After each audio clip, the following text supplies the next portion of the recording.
Presenting the new and amazing radio program with thrills and chills and exciting adventures. Featuring a hero who has sworn to protect the people and, as a firefighter, has taken that oath very seriously. He will be known to the world as the superhero called Elastomer. Criminals beware! There is a new champion in the fight against crime on the streets.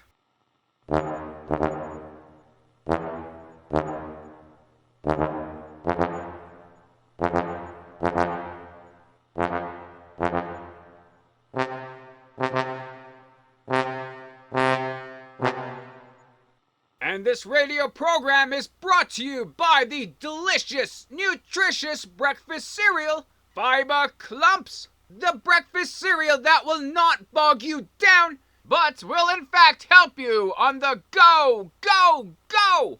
For a healthy and energizing breakfast, be sure to look for Fiber Clumps wherever breakfast cereals are sold. And now on to part 2 of the origin of Elastomer. In our last episode, our hero, Edwards, ran into an office building that was about to catch fire to ensure that nobody was inside of it. Unfortunately, that building was occupied, and there was a dealing with some gangsters that went horribly wrong. As Edwards tried to escape these gangsters, he somehow disappeared. And now we continue with the story. Listen.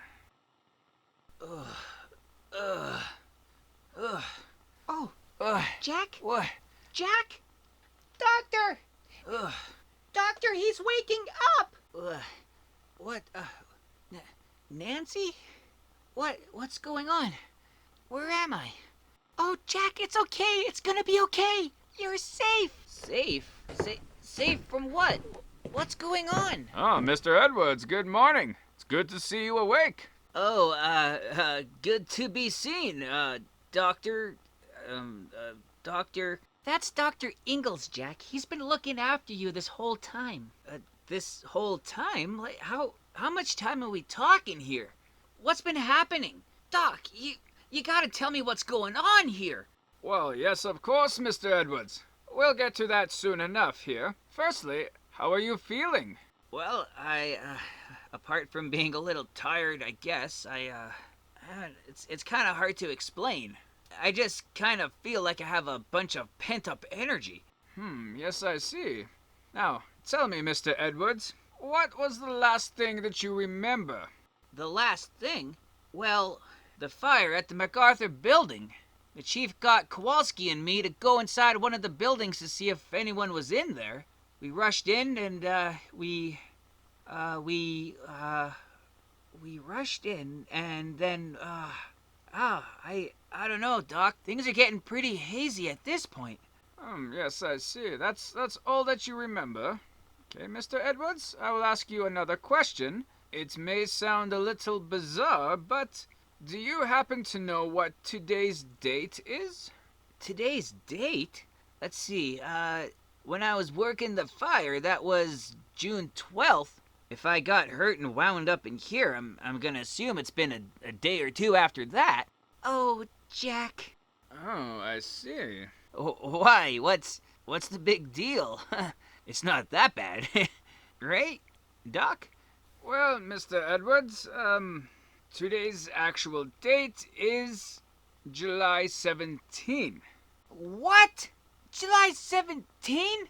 You're telling me I've been here for, 5 weeks? Well, yes, Mr. Edwards. 5 weeks have passed. However, it's a little more complicated than that. You see, during the day of the fire, you went missing for 2 weeks. After that time, you were found unresponsive on top of the Beverly building, to which you were promptly brought over here, and you were in a coma for 3 weeks. The Beverly building?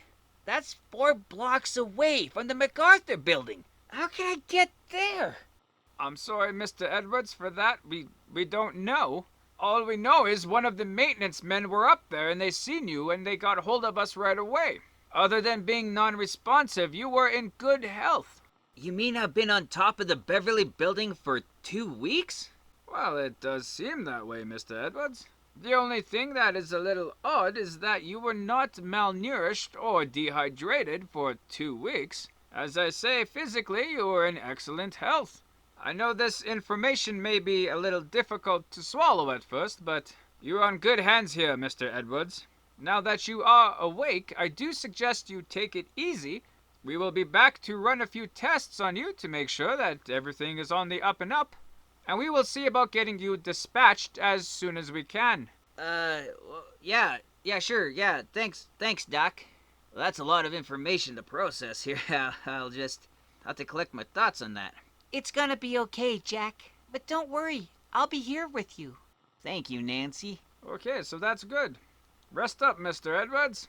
Now, if you excuse me, I will go get the nurse, and we will start on those tests.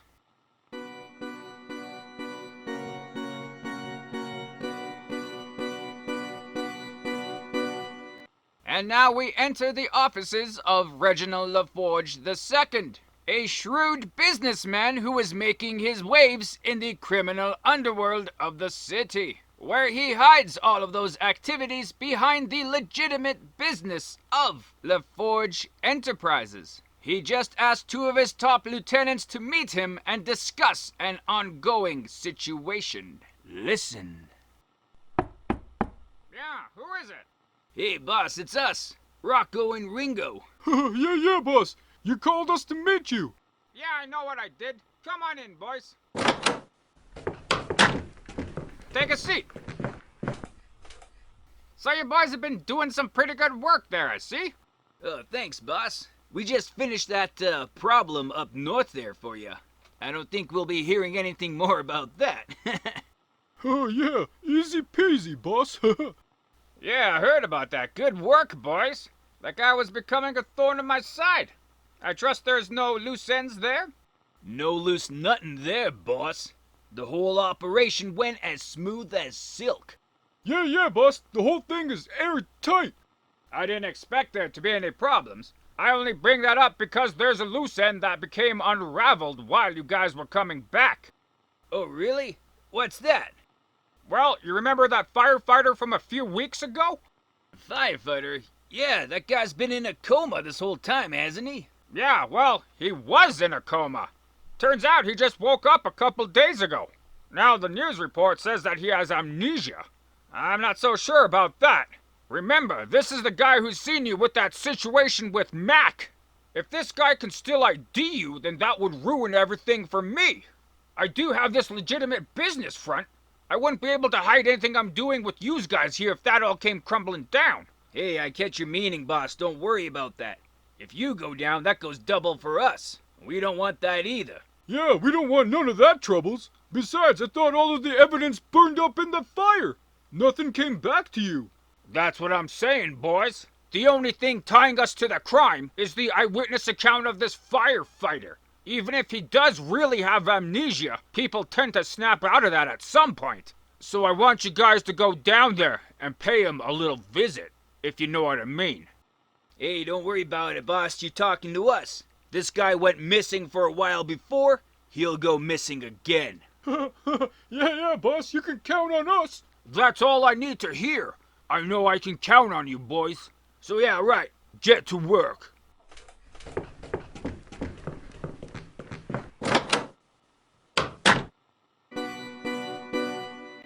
A frightening foreshadowing of what is to come. Let's go back to visit Nancy and Jack at the hospital and see how things will unfold. Okay, Mr. Edwards. I thank you for all of your patience. So, with all of the tests that we've run, everything looks good and you are as healthy as an ox. Oh, thanks, Doc. That's the best news I've heard all day. Oh, yes, great news indeed. So, seeing as everything checks out with your health, you are actually free to leave whenever you wish. Just let the nurses at the front counter know when you are leaving, and we'll give you a call if we need anything else from you. I will. Thanks again for everything, Doc. I really do appreciate it. Yes, thank you so much, Dr. Ingalls. My pleasure. And to you both, have a good evening.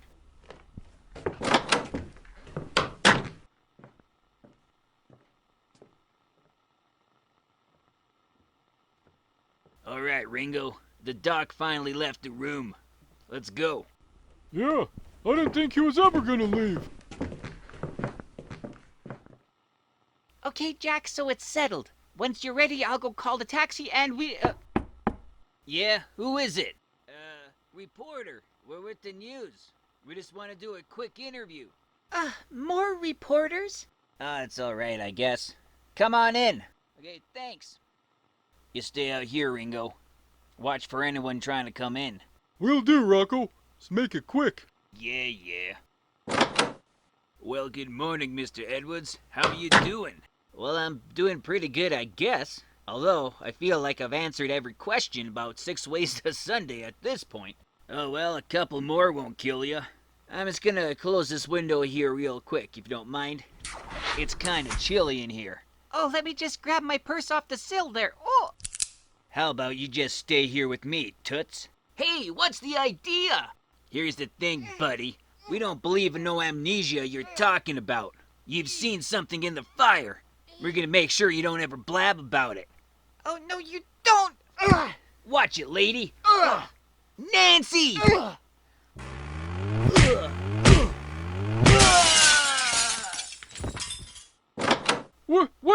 What happened in here? Oh no! Nancy! Are you okay? Did he hurt you? No, I'm fine, Jack. You know me, I grew up with 6 brothers. I had to learn how to be tough. But you, how did you do that? How did I do that? How did I do what? Jack, what do you mean? You didn't see what you did? Your arm stretched across the room. You punched this guy out the window. What? That's impossible. That's crazy. But Jack, you did. I don't know what to tell you, Nancy. The whole thing was a blur, but I think I'd remember that. Now come on, let's just get our stuff and go home. I think we've had enough craziness for one day. Meanwhile, on the street below, a crowd has gathered around Rocco. Oh no! Oh no! Rocco! You okay? What did that dame do? Let me help you. We gotta get out of here. Nothing to see here, folks. Just cleaning windows and had a little accident. Come on, Rocco. What indeed happened there? Can a man really stretch his body across a room? What is the fate of Rocco? Will he be able to return to finish the job? Be sure to tune in next time as we try to find the answers to these questions.